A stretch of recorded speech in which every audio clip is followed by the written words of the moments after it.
¿Qué tal, iglesia? ¿Cómo están? Buenos días, qué gusto saludarlos. Gracias por acompañarnos. Hoy seguimos en esta serie de pláticas acerca de la historia de José. Hoy vamos a hablar de cómo el pasado y el presente se colapsan. De cómo nuestro pasado que tratamos de mantener ahí, las historias que no nos gusta contar, de cómo éramos antes, a lo mejor estamos más orgullosos de cómo somos hoy en día. Decimos, bueno, eso se quedó ahí, pero de repente esos fantasmas del pasado se aparecen cuando estás ahí comprando, haciendo tu mandado en el Trader Joe's, ¿no? Y como que regresan esas historias, esas personas, o cuando tú dices, esto ya pasó hace mucho tiempo, nadie se va a acordar, y de repente, pues sí, sale a la luz, ¿no? Algo así le pasa a José en la historia. Vamos a ver Génesis 42 el día de hoy. Hemos ido semana a semana conociendo qué le ha pasado a José, y creo que eso es bien interesante cuando nuestro pasado y su presente se colapsan, ¿no? Entran en conexión. Es como un sentimiento extraño que no estabas previendo, ¿no? Algo bien interesante que me pasó a mí personalmente hace muchos años, ya hace como, ¿qué serán? Unos 6 años, yo creo, 5 años, yo no sé. Pero recuerdo que estábamos aquí en una reunión de domingo y estábamos en una serie de pláticas y se me ocurre contar una historia de unas travesurillas que hacían unos muchachos, yo no, ¿verdad? Yo andaba en la bola y ahí estábamos todos, ¿no? Yo fui a la secundaria 6, ahí en Tijuana. No sé quién fue a la 6, ahí en Tijuana, pero yo creo que soy el único aquí, ¿verdad? Pero el único privilegiado porque es la mejor secundaria de Tijuana. No se crea. La pasamos muy bien. Y algo bien chistoso que hacíamos es que todos los de las 6 bajamos de la Altamira hacia el centro. Y ahí ya cada quien agarraba su taxi y se iba a su casa, ¿no? Entonces, todas las escaleras ahí por la calle de Javier Batis, no sé si se ubica más o menos qué onda. Bajábamos las escaleras, caminábamos, luego llegábamos al Parque Teniente Guerrero y luego cruzábamos la mitad del parque y justo en la mera esquina había una dulcería, La Peninsular. No sé si quién conozca La Peninsular. Aquí está el detalle, muchachos, aquí está el pecado. De repente se nos ocurría cruzar el parque y si ya estábamos en la Peninsular y tenías ganas de una paletita de esas de sandía con chilito, tú sabes qué rollo, pues entrábamos a la Peninsular. El problema es que entrábamos como 50 estudiantes al mismo tiempo, ¿no? Entonces yo nomás veía que todo el mundo, la primera vez que fui, se daba vuelta la mochila, abría la bolsita de enfrente y le hacía así, ¿no? No, que no sé qué hace el otro, la señora no sabe ni qué rollo, y unos disque pagando y otros ahí llenándose sus snacks, y se salía toda la flota de los estudiantes de fuera de la Peninsular. Le poníamos una vacunada, en serio, terrible, ¿no? Entonces yo estoy contando de este pecado y dije, perdóname, Señor, dije, discúlpame por mis malas acciones.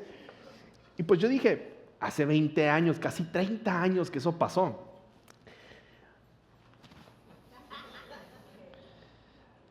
La sobrina de la dueña de la Peninsular estaba sentada ahí.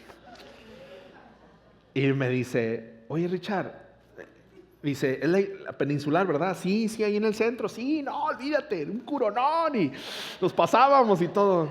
Dice, es mi tía. Ay, no manches. No, señores. Gracias a Dios pasó hace mucho tiempo. La multa fue en pesos, fue más barata. No sé qué. Pero ¿a poco no cuando pasan cosas así tú dices, no va a pasar nada? No, ya pasó hace mucho tiempo y de repente tu pasado y tu presente como que colapsa. Me dio una pena. Gracias a Dios es una muy buena amiga mía de mi esposa. Junto con su esposo hemos viajado, la hemos pasado padrísimo. Jamás pude conectar que ella era familiar de los de la Peninsular y que en algún punto en la vida se me había ocurrido la tontería de contar algo así. Y que iba a estar sentada en el servicio y que después, en vez de decirme, el mensaje, no, me dijo, yo soy la sobrina, dice, yo conozco a los dueños, ¿quieres que le diga a mi tía lo que le digo? No manches, o sea, qué bronca me metí, ¿no? Y José está ahí. José vive una vida bien interesante, hijo favorito de Jacob, de su papá, son 2 hermanos. En realidad él vive una vida privilegiada. Jacob ama mucho a su hijo. José es el favorito, pero sus hermanos lo odian por su actitud, lo odian por ser el favorito y como persona, simplemente que llegan al grado de quererlo matar. Vamos a hacer un plan, vamos a matar a este cuate, vamos a deshacernos de él. El plan no llega a concluirse, pero dicen, bueno, mejor lo vendemos, ¿no? Como esclavo. Y le decimos a mis papás que pues está muerto y que una bestia se lo comió y José termina en Egipto, ¿no? Termina prácticamente como un joven de 17 años como esclavo y vive toda una vida. La parte de detalle de José es que es un chavo con mucho carisma, un chavo con un favor de Dios muy especial, que se le abren las puertas en todos lados. Inclusive en un tiempo estuvo en la cárcel y aún en la cárcel se le abrían las puertas, ¿no? Lo empoderaban para hacer cosas increíbles y estar al mando de todos los presos, que siendo el preso, pero estaba dentro de ahí, ¿no? Siendo este chico con gran capacidad, no nada más de poder cuidar lo poco, lo mucho que se le daba. Era una persona con mucho favor, ¿no? Sale de la cárcel, tiene el don de los sueños, los interpreta. Potifar, pues el egipcio, necesitaba saber qué onda con unos sueños que estaba teniendo, y fue lo que vimos la semana pasada. Sueña que pues prácticamente va a haber una sequía terrible, pero al mismo tiempo va a haber tiempo de abundancia, y ahí es donde él llega y le da un plan, ¿no? Le da un plan que Dios le da a él y al mismo tiempo lo ejecuta, lo vuelve a empoderar. Sabes que tú eres el gobernante de todo este rollo, ¿no? Tú vas a ayudarnos en esos 7 años de abundancia para guardar el 20%, y después, durante los 7 años que vienen de hambruna, vienen 7 años de sequía, tú vas a poder proveer para Egipto, ¿no? La bronca era que no nada más era ahí, sino era en todo el mundo. Entonces, José no nada más tuvo la astucia de poder cuidar a Egipto, pero cuidar al mundo entero. Él estaba vendiendo, tenía comida y recursos para vender a su país, pero también para vender a todas las naciones. Todo el mundo de todos lados venía. Y él era el mero mero. Entonces era una persona con una capacidad increíble, una sabiduría profunda, una persona con mucho favor. Seguía siendo esclavo, pero ahora ya con el título de gobernante. Dentro de todo ese rollo está la herida, está la llaga de José. Porque a pesar de estar teniendo tanto favor, tanto éxito, fue vendido por sus hermanos. Él no sabe si sus papás saben dónde está, si algún día sus hermanos se arrepintieron o no, no saben si viven o no viven. Simplemente José ha vivido toda esta vida con esa oportunidad, con mucho favor, mucha gracia, y se le está abriendo el éxito, está creciendo. Y dentro de su corazón, yo quiero asumir como ser humano, a lo mejor a veces hay ciertas heridas de nuestro pasado que decimos o asumimos que ya sanaron. No, esto ya pasó, yo ya estoy bien, ¿no? Pero cuando tu pasado y tu presente se colapsan, te revelan ¿qué tanto de esa herida ya dejó de ser una herida y ya es una cicatriz? ¿O qué tanto simplemente es una cicatriz mal sanada y sigue doliendo cada vez que le pasas el dedo encima de esa herida, ¿no? Ahí es precisamente donde está José.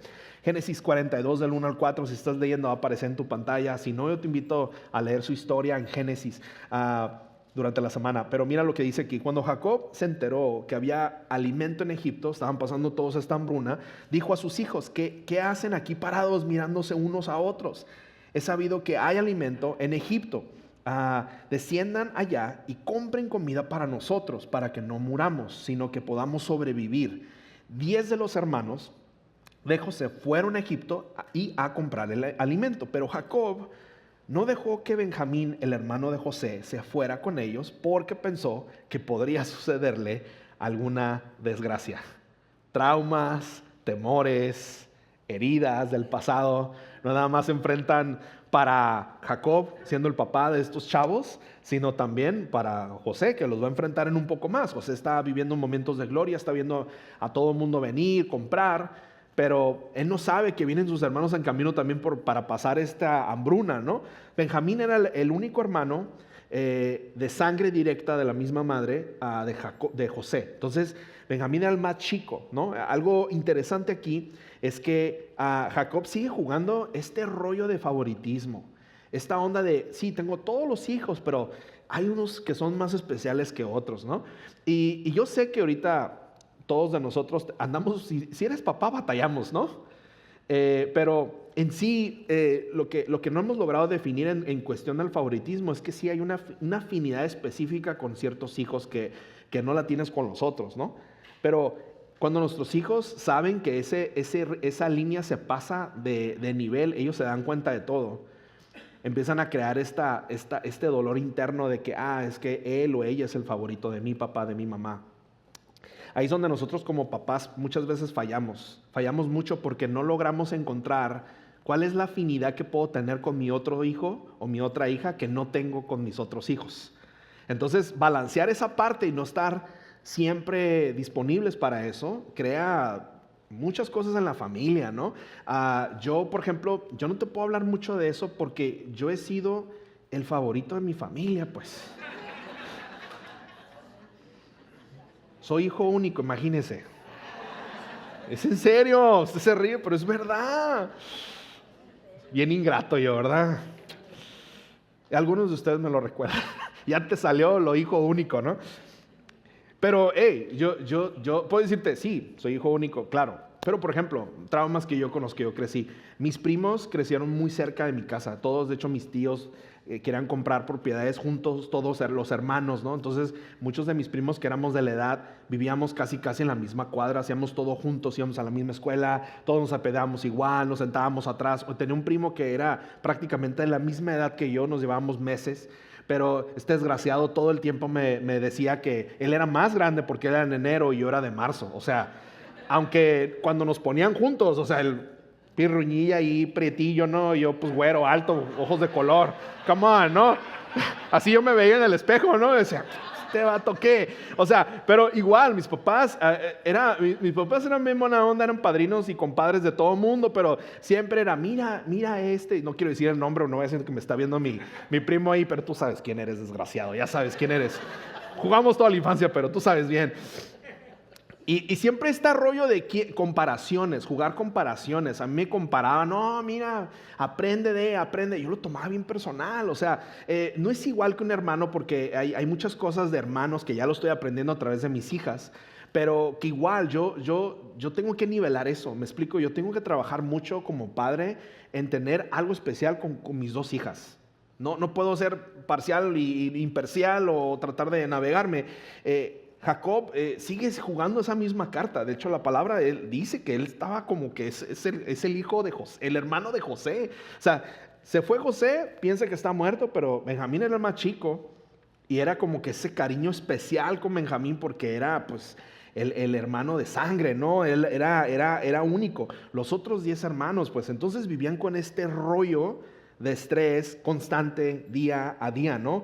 Algunos estudios dicen que posiblemente Benjamín se había convertido precisamente en ese hijo favorito que Jacob había perdido, que era José prácticamente. En Génesis 42 del 6 al 7 dice, José era el gobernador del país y el que vendía trigo a todo el mundo. Cuando sus hermanos llegaron, se postraron rostro en tierra ante él, porque habían visto un egipcio diciendo, bueno, venimos a comprar y venimos a rendir reverencia, ¿no? En cuanto José vio a sus hermanos, los reconoció. Pero fingiendo no conocerlos, les habló con rudeza. ¿Y ustedes de dónde vienen? Venimos de Canaán para comprar alimento. Contestaron, ¿no? Cállate los ojos, mano. O sea, José está haciendo su chamba. Él está influenciado, es poder. Y de repente su pasado se colapsa con su presente. Ve a los pies, a sus pies, a los chicos que lo vendieron. Y los ve en necesidad y él tiene todo el poder y toda la fuerza y todo el peso del gobierno para hacer y desaparecer lo que sea que esté enfrente de él. José se encuentra en ese mismo lugar con sus hermanos por primera vez después de haber pasado casi 20 años de no saber nada de qué había pasado con ese pasado, ¿no? Y considerando ese poder que tenía José, es impresionante saber que él podía hacer cualquier cosa. Arréstenme estos, desaparezcanlos por allá. No quiero saber nada de ellos, ¿no? Pero ahí está el detalle. José no nada más impacta, aparenta él no conocerlos, él sabe quiénes son, pero pues quiere saber qué está pasando, quiere usar su influencia también para conocer qué rollo con sus vidas, ¿no? Yo creo que todos podemos identificarnos con el deseo de mantener ciertos detalles de nuestro pasado simplemente en el pasado, ¿no? Y también tal vez fue una etapa que atravesaste en tu pasado, de la cual no te sientes muy orgulloso, muy orgullosa, y que simplemente ver hacia atrás dices, oh, es algo que no quiero recordar, es algo que no quiero hablar. En serio, yo le doy muchas gracias a Dios que no crecí en la época de los celulares, porque si hubiera evidencia de todas las tonterías que hice, de mi pasado, pues no me estuviera salvando ahorita, ¿no? 2026, yo no sé dónde estaría. Pero todo esto se graba, todo esto ahorita estamos en una época donde todo se registra. Yo siempre les pregunto a mis hijas, ¿no? 2 preguntas cuando las paso a recoger de la escuela. Les digo, ¿qué estuvo divertido? What was fun y what was challenging? ¿Qué estuvo divertido hoy y qué estuvo retador el día de hoy, ¿no? Y simplemente para empezar la conversación, ¿no? Si yo les pregunto, ¿cómo estuvo la escuela? Bien, no me va a decir nada, ¿no? Pero si le digo que estuvo divertido, me va a contar todo el chisme, en serio. Entonces me empieza a decir, no, esto y lo otro, y ok, yo no me estoy escuchando, ¿no? Ese día quise cambiar la pregunta, ¿no? Porque, ¿qué estuvo bien? Estuvo todo bien. ¿Qué estuvo challenging? Nada, todo normal, era un día normal. Y dije, le voy a preguntar otra, a ver qué rollo. Le dije, oye, ¿quién se peleó hoy? ¡Oh, déjame decirte! No, hombre, olvídate, ¿te acuerdas el día que pasaste? Sí, no, hombre, estaba. Y le dije, ¿y cómo sabes esto? Es que en la escuela, cada vez que se pelea alguien, se graba y en ese segundo toda la escuela se entera.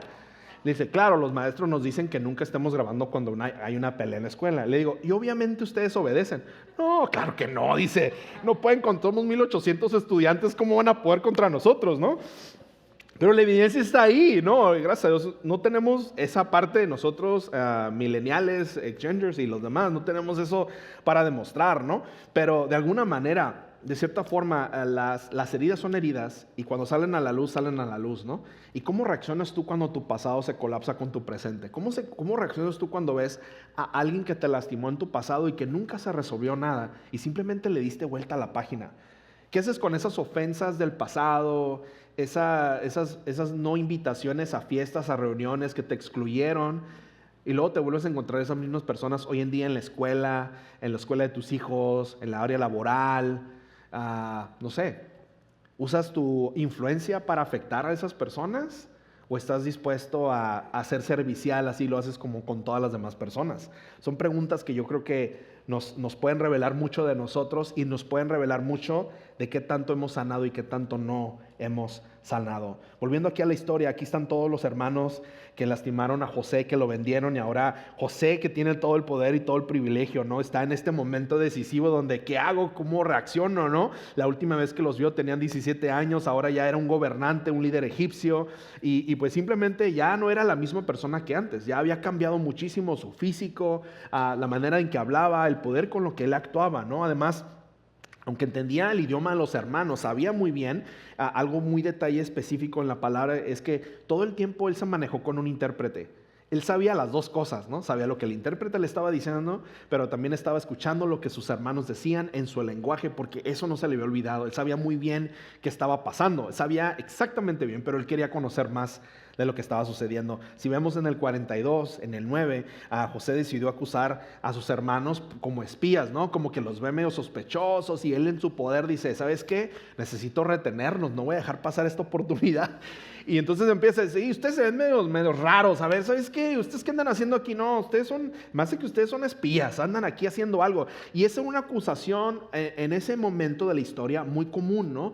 Como que entrar a una nueva nación, están tratando de invadir, están tratando de atacar, acusarlos como espías, era un común denominador en ese lenguaje, en esa historia, ¿no? Más adelante ellos podemos ver en el 10 y en el 11 que dicen, claro que no somos espías, somos siervos, nada más venimos a comprar alimento, somos hijos del mismo padre, somos hermanos, nada que ver, venimos a vivir, queremos salir adelante, no estamos en esta hambruna todos juntos, ¿no? Y José sabía realmente quiénes eran, él sabía por lo que estaban pasando porque era un problema común.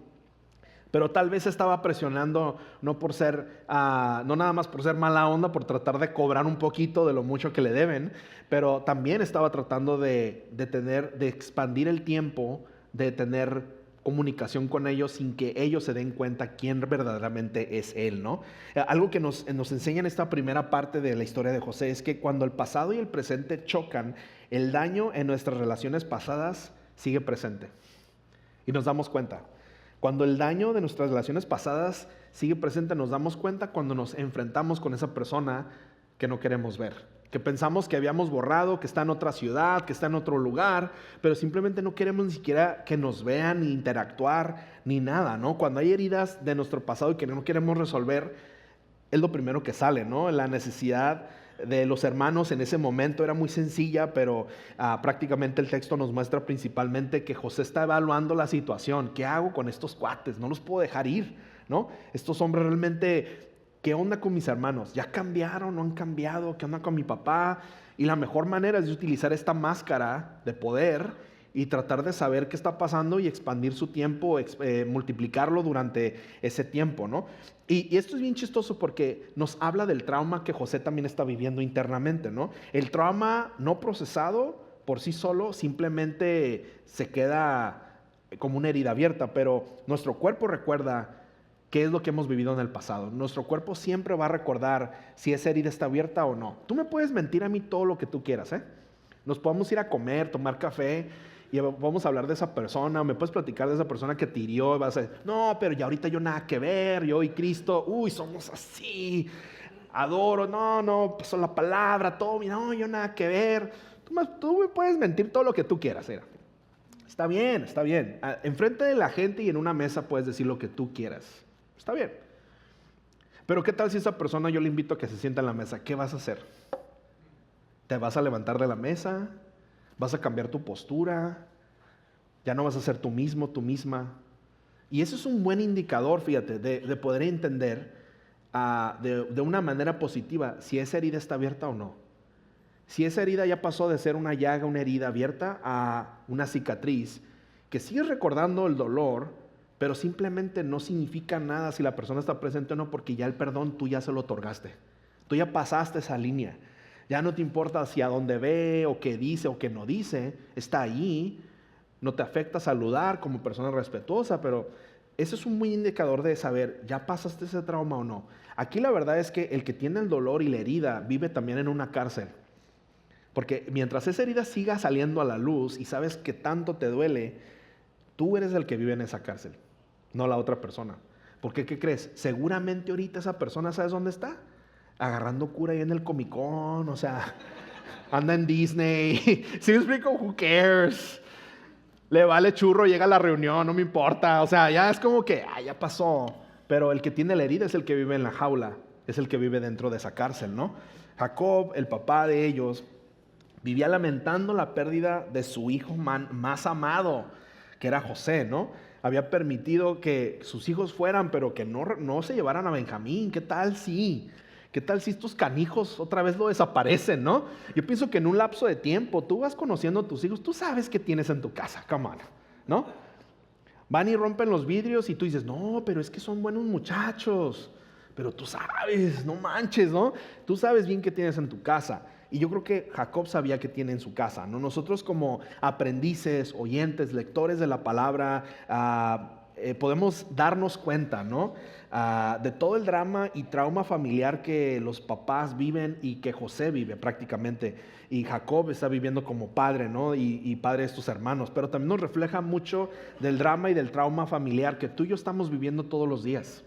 Nos recuerda muchísimo cómo nosotros como seres humanos estamos batallando con todas estas cargas dentro de nosotros. En Génesis 42:14 nos dice que la historia continúa. José insiste que estos chicos son espías y simplemente lo que hace es que los segrega y los mantiene en un lugar para poder tratar de saber qué está pasando con su vida, ¿no? Los hermanos intentan explicarle y le dice, hey, no es así como es, venimos a comprar comida, y empieza a sacar información, ¿no? Le empieza a decir, no, nuestro papá nos ha enviado porque no tenemos que comer. De hecho tenemos otro hermano, no estamos todos completos aquí, pero mi papá quiso que se quedara por temor. Tenemos otro hermano, pero ya no está con nosotros. Y ahí José dice, ¿cómo que ya no está con nosotros? ¿Y por qué será? ¿No? ¿Y por qué será que no está con ustedes? ¿No? Y no le explican bien qué rollo, pero se da cuenta que hay un trauma, que papá sigue con vida, el hermano de José de sangre sigue con vida, Benjamín, que es el hermano más chico, este chico, el Benja, él no sabe ni qué pasó. Él no lo vendió, él no estuvo metido en esa negociación, a él no lo hicieron partícipe, eran los más chicos, pero lo que sí sabe José es, ok, papá vive, quiere decir que no sabe qué pasó. También me doy cuenta de que mi hermano sigue con vida. Entonces interesa más José por querer mantenerlos ahí en ese proceso, ¿no? Entonces ahí sigue 42 del 15 al 17. Y con esto vamos a comprobar, dice: les juro por la vida del faraón que de aquí no saldrá con vida a menos de que traigan a su hermano menor. Les dice José: manden a uno de ustedes a buscar a su hermano. Los demás se quedarán aquí en la cárcel. Así sabremos si es verdad lo que dicen. Y si no es así, por la vida del faraón, ustedes son espías. José los encerró en la cárcel durante 3 días. Amigos, tenemos que entender lo que está pasando aquí. O sea, estamos hablando de que esto pasó hace 1900 años antes de Cristo. ¿Cómo compruebas? ¿No? No es como que así, mira, déjate enseño una foto. No, no puedes, o sea, no hay manera de comprobar, inclusive hasta la misma acción. Yo estudiando la historia, o sea, me quedo, yo le hubiera dado una feria, un morrido allá afuera, vente, te pareces a mí, este es mi hermano, este es Benjamín, ¿no? Pero en sí ellos, o sea, no había otra forma, no hay forma de explicarnos, o sea, de qué está pasando, ¿no? Entonces, José está usando todos sus recursos para poder tener acceso a toda la familia otra vez, sin poder inclusive decidir qué va a hacer, si me rebelo entre ellos o les digo quiénes soy en verdad, ¿no? Considerando el poder que tenía una vez más José, pudo haberles negado alimento, pudo haberles mandado matar en ese mismo momento que los vio, pudo haberlos encarcelado para siempre y mantenerlos ahí pagando su condena, aunque no eran espías, pero la condena haberlo vendido, y pudo haberlos también vendido como esclavos, hacer lo mismo, pagarle con la misma moneda en la cual él fue acusado injustamente y vendido por medio de sus hermanos, ¿no? Personalmente creo que me encanta porque me encanta cómo la Biblia expresa. Yo no sé cómo tú ves la palabra de Dios, pero yo pienso que cuando la vemos, inclusive el mismo título, Santa Biblia, ya nos predispone con que todas las personas que están ahí son santos. No han hecho nada malo. Yo soy el que ha hecho todo mal, y los que están ahí no han hecho nada mal. Y cuando escuchamos la palabra, la entendemos, la leemos, nos damos cuenta que hay tanta humanidad de nosotros dentro de ahí, que nos revela la humanidad de José. José no está siendo justo, está siendo bien tóxica la cosa. Esa es la verdad. José no está siendo buena onda, José está usando su poder en abuso para poder tener un poquito de pago del daño que le han hecho a su vida. Y yo pienso que cuando vemos la palabra de Dios de cómo la humanidad no ha cambiado, pues tenemos los mismos problemas en diferentes ahora sí, expresiones y formas y espacios, ¿no? Pero también lo más hermoso de la palabra de Dios es cómo vemos la fidelidad de Dios en cada momento, ¿no? Cómo podemos entender el Antiguo y el Nuevo Testamento, cómo Cristo viene y cambia, transforma y reforma. Yo pienso que cuando vemos el Antiguo Testamento y luego vemos el Nuevo Testamento, nos vamos dando cuenta de qué tan importante era que Cristo viniera a dar su vida por nosotros. Qué tan importante era de que el Espíritu Santo, el poder de Dios, pudiéramos tenerlo hoy para restaurar esto más fácil y no tener que esperar tantos años, salud, y tantas broncas y tantos procesos para poder avanzar sobre la vida. Esa es la parte que desconecta una cosa con la otra, y el acceso y la gracia inmerecida que recibimos a través de Jesús, a través de los recursos que tú y yo tenemos hoy que no tenían ellos antes. Cuando el pasado y el presente chocan, mantente siempre abierto, pero actúa con sabiduría mientras buscas evidencias de crecimiento. Evidencias de crecimiento hacia ti, hacia tu persona. Cuando tú y yo estamos lastimados por alguien o por algo, lo primero que estamos pensando es cómo la otra persona va a pagar. Nunca piensas en tu propio crecimiento, en tu propia sanidad. O sea, el dolor es tan profundo en muchas ocasiones que lo primero que estás pensando es cómo le voy a afectar la vida a esta persona, ¿no? Y ¿sabes cuándo lo haces? A lo mejor no lo haces físicamente, no lo haces textualmente, porque dices, ¿qué van a decir? ¿Cómo crees? Yo no soy eso, ¿no? Pero cuando te vas a bañar, te echas unas broncas y te voy a decir algo, y todas las ganas, todas las discusiones ganas, ¿no? Eso me pasa a mí, a nadie le pasa aquí, ¿verdad? Por eso no dices nada. Pero vas manejando, igual. Vas manejando y escuchas una canción y biri biri baman, y luego el chico del apartamento, ¿no? Y te acuerdas de ese chico, ese desgraciado, ¿no? La neta. Y empiezas a crear todo esta novela en tu cabeza, ¿no? De repente vas manejando y ni sabes ni a dónde vas, pero vas manejando. Dices, ¿cómo voy en esta calle? Ni me acuerdo qué pasé, ¿no? Pero tú sigues peleando aquí porque el argumento está bueno, pues vas ganando la lucha. Tú vas ganando aquí, ¿no? y planeas todo lo que vas a decir si tuvieras a esa persona enfrente, todo lo que va a pasar, y nunca pasa, nunca sucede. Y después de un argumento, te vas al carro otra vez y dices, ¿cómo me hubiera gustado haberle dicho? ¿Verdad? Ahí es donde no estamos creciendo. Porque si tú tuvieras una imagen, imagínate, y no es que si tuvieras, yo pienso que eso es necesario a veces, pero va a llegar un momento cuando llega la palabra de Dios a tu vida y te redime de alguna forma, y el Espíritu Santo te revela y te dice, ¿tú recuerdas cuánta gracia te hemos extendido a ti? ¿Tú recuerdas cuánto perdón Dios te ha dado a ti? ¿Por qué te sientes con la autoridad de definir cuánta gracia y perdón necesita la otra persona? Mira, yo lo vivo todos los días, chicos, y lo acabo de procesar hace unos momentos, pero es la verdad. A mí me toca ser pastor, me toca servir, me toca platicar con muchos de ustedes, ¿no? En muchas ocasiones, yo no sé en cuáles, eso se lo dejo a Dios, esa es su chamba, pero muchas veces a mí me toca escuchar el único lado de la historia de una persona que está viviendo un proceso difícil y que quizás muchas veces es esta la persona que afectó o dañó o lastimó a otra persona. Y ahí me toca a mí extender gracia inmerecida y servir y bendecir a esta persona que está entendiendo su pecado y que necesita esta restauración. Y la iglesia de Dios, la iglesia los abraza, los sirve, los ama y los lleva durante ese proceso. Pero, fíjate nada más, pero a mí me toca estar con la persona que afectó a otra persona, ¿no? Y ahí extendemos gracia y extendemos favor y todo ese rollo. La otra persona también necesita una comunidad. Yo no sé cómo llegar ahí.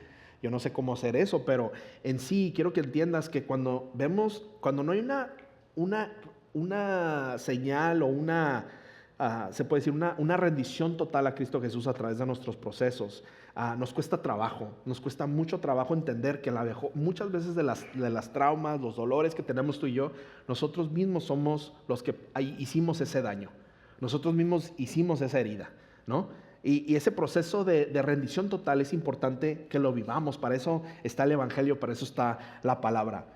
¿Qué lucha y contra quién pelea tu mente todos los días?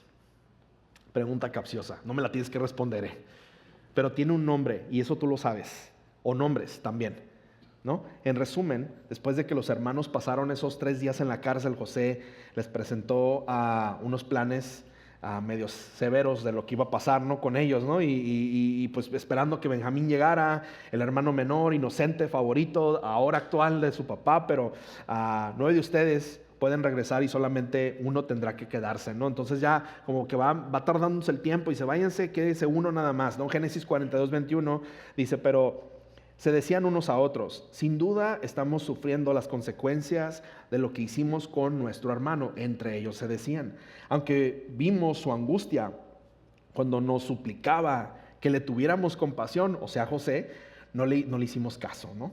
Y por eso ahora nos vemos en estos aprietos, nos vemos en aprietos, ¿no? Yo pienso que a partir de aquí el momento cambia, porque los hermanos ya están entendiendo que esa factura que sacaron hace muchos años ya la estaban empezando a pagar en ese presente.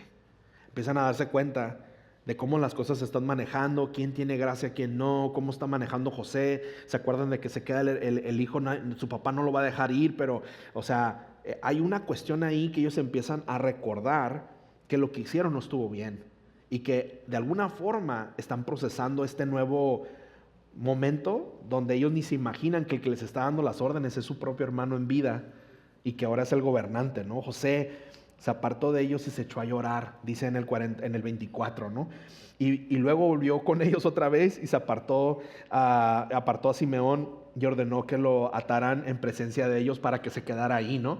Eso habla también de la vulnerabilidad de José, porque él entiende los idiomas, él sabe qué está pasando y escucha cómo ellos hablan, qué están diciendo y se da cuenta, ok, parece ser que están aceptando que me afectaron, que me dañaron, ¿no? Parece ser que hay un poquito de perdón de su parte, aunque no es directo, pero está ahí en ese proceso, ¿no? En este momento tan importante, porque empiezan a pasar muchas cosas después de ahí, reconocer que han obrado mal, reconocer que duele, reconocer que pensaste que no dolía antes, pero ahora duele, ¿no? El simplemente llorar no es una debilidad de José, pero a veces es parte de la sanidad que José necesita también. Parte del proceso que necesita sacar todo esto. Cuando el pasado y el presente chocan, enfrenta la verdad y asume la responsabilidad que tienes, ¿no? Es muy importante eso. Yo quisiera explicarte una breve historia personal. Hace muchos años, en nuestro primer año de matrimonio, mi esposo, bueno, desde que nos casamos prácticamente, servíamos a Dios de full, ¿no? Trabajábamos, pero servíamos. Y recuerdo mucho que en ese primer año, rápidamente mi esposa se involucró a servir en la alabanza y estaba cantando y hacía voces y otras cosas, ¿no? Y a mí me invitaron a tocar en la alabanza también, ¿no? Entonces, aunque usted no lo crea, soy baterista, en serio. Usted no lo crea, o fui, mejor dicho. Y me acuerdo que le invertíamos nuestro tiempo, nuestros recursos, compramos baterías, equipo, bueno, hicimos todo para poder elevar la calidad del equipo de la alabanza que estábamos sirviendo nosotros, ¿no? El único detalle es que lo estábamos dando, nos quedábamos un chorro de horas sirviendo, arreglando, nadie nos pagaba, nadie nos invitaba ni un café, nadie nos invitaba a desayunar, a lonchar, simplemente el gracias de cada semana, pero nosotros lo dábamos todo sin pedir nada a cambio y estábamos felices, amábamos hacer eso. Y recuerdo que dentro de ese proceso, el único detalle de toda esa bonita etapa que tuvimos de ministerio en los primeros años de matrimonio es que nuestro líder era un desastre, nosotros lo estábamos dando y él no estaba dando nada, no había compromiso, no se acordaba ni qué rolas nos iba a dar, andábamos ahí improvisando cada semana. Yo recuerdo que yo procesé esto con mi líder, en ese entonces era mi jefe, mi líder, mi mentor y mi pastor también. Y recuerdo que un día llegué a la oficina y le empecé a comentar a Luis, oye Luis, es que este vato se pasa de lanzado, o sea, no manches, o sea, ahí estábamos horas y todo ese rollo y este vato no manches, o sea, no nos manda ni las rolas, bien desorganizado y lo quiero mucho, pero entonces él me empezó a hacer varias preguntas, me dice, oye, escucho que repites esto. Escucho que repites esta frustración. Escucho que repites esto y esto y esto y que ya no se está convirtiendo en una queja, sino en una frustración crónica. Platícame más de eso, ¿no? Como todo buen consejero, pues yo estoy sacando todo. Entonces yo llegué a la conclusión y yo dije, ¿sabes qué? Esto de servir a Dios se está convirtiendo en un ídolo para mí y para mi esposa. Y yo estoy llegando enojado a servir a Dios. Y yo no quiero eso. Y la verdad es que esto me está consumiendo y lo hablamos, lo platicamos.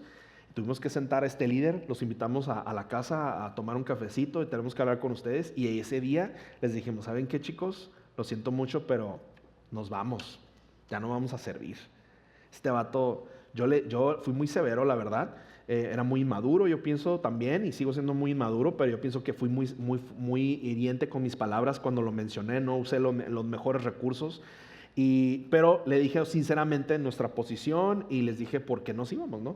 Este cuate no dejó de llorar y su esposa, nos bajamos de servir, empezamos a asistir, eventualmente empezamos a servir, pero a servir en otro equipo y pasaron los años. Yo creo que pasaron un chorro de años, muchos años. Nos movimos de ciudad, bla, bla, bla. Seguimos siendo camaradas, amigos, pero dejamos esa herida ahí, ¿no? Yo siempre me quedé con la cosa ahí de que, me pasé de lanza, pero sentía que había hecho lo correcto, ¿no?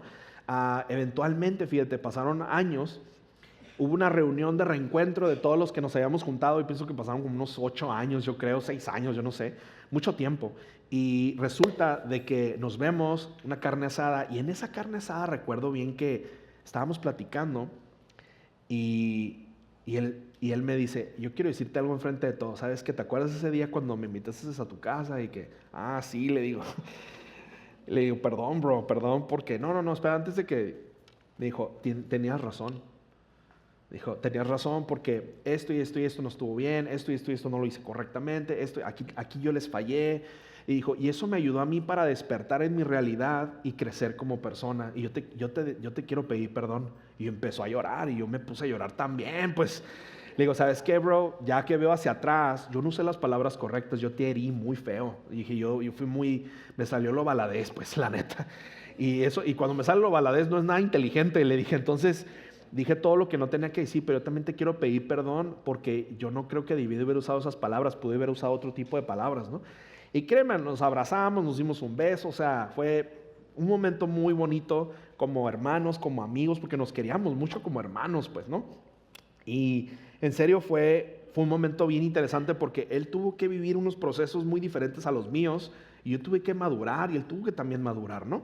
Pero lo que yo me llevo con esto es que nos dimos el tiempo para reconciliar. Y yo cuando yo veo hacia el pasado, yo veo esa relación restauración. ¿Me explico?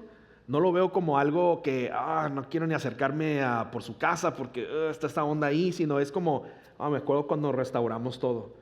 Qué hermoso ver que nos podemos mandar un mensaje, nos podemos animar, alentar y estamos juntos aún en ese proceso, ¿no? Génesis 43:9 dice, yo te respondo por seguridad y a mí me pudieras cuentas, ¿no? Me pedirás cuentas. Si no te devuelvo lo sano y lo salvo, yo seré culpable ante ti toda la vida, ¿no? Judá, el hermano más grande, va por Benjamín. Jacob no lo quiere dejar ir. Le dice, necesitamos a Benjamín porque si no, el egipcio no nos va a soltar al hermano. Y está en ese proceso, ¿no? Judá le sugiere, ¿sabes qué? Yo sé, papá, que no quieres dejar ir a tu hijo más amado, ¿no? Pero en buena onda, yo estoy dispuesto a dar mi vida por él, ¿no? Y eso habla mucho de que tanto Judá, que es el que orquestó la venta de José, también está en este proceso donde está entendiendo sus errores, ¿no? Eso es una cosa que José no sabe, pero eso es algo que Dios está orquestando. Yo nada más te quiero decir, tú deja que Dios se encargue de lo que no puedes controlar y tú empieza a encargarte de lo que tú sí puedes controlar, que son tus propias acciones, tu propia sanidad, tu propio perdón. Te quiero animar a que en los próximos días puedas procesar eso. Así en buena onda y en conclusión, ser honestos acerca del pasado abre el camino para experimentar sanidad en el presente. Te lo voy a recordar una vez más. Ser honestos acerca del pasado abre el camino para experimentar sanidad en el presente. Y ahí es donde vamos en la historia de José. ¿Cómo va tu historia? ¿Cómo va tu proceso de sanidad? ¿Cómo va tu proceso de restauración? ¿Cómo vas con los caminos y las heridas abiertas, ¿no? ¿Tú quisieras cobrar justicia? Y la vienes cobrando, pidiendo desde hace muchos años. Y yo te quiero preguntar, ¿esa factura ya se pagó? No, pero tú sigues en la jaula del dolor. Entonces, ¿qué tienes que hacer esta semana para empezar por lo menos a orar? Decir, Señor, necesito emprender el camino hacia la sanidad. ¿Qué significa eso? No sé, pero ayúdame a encontrarlo en tu palabra, ayúdame a encontrarlo a través del Espíritu Santo, ayúdame a encontrarlo a través de personas que reafirmen mi proceso de sanidad, no que reafirmen tu llaga ni tu herida, porque de esos hay un montón, tienes razón, que no sé qué. Pero personas que te pueden ayudar a sanar, muy poquitas, no caben, en esta mano son muchos dedos. Busca personas que te ayuden a sanar, no busques a personas que te ayuden a reafirmar que hay una herida en ti, porque eso simplemente no ayuda en absolutamente nada. Entonces, ¿qué vas a hacer esta semana diferente? Ponte de pie, vamos a orar brevemente y vamos a cantar una canción más de adoración.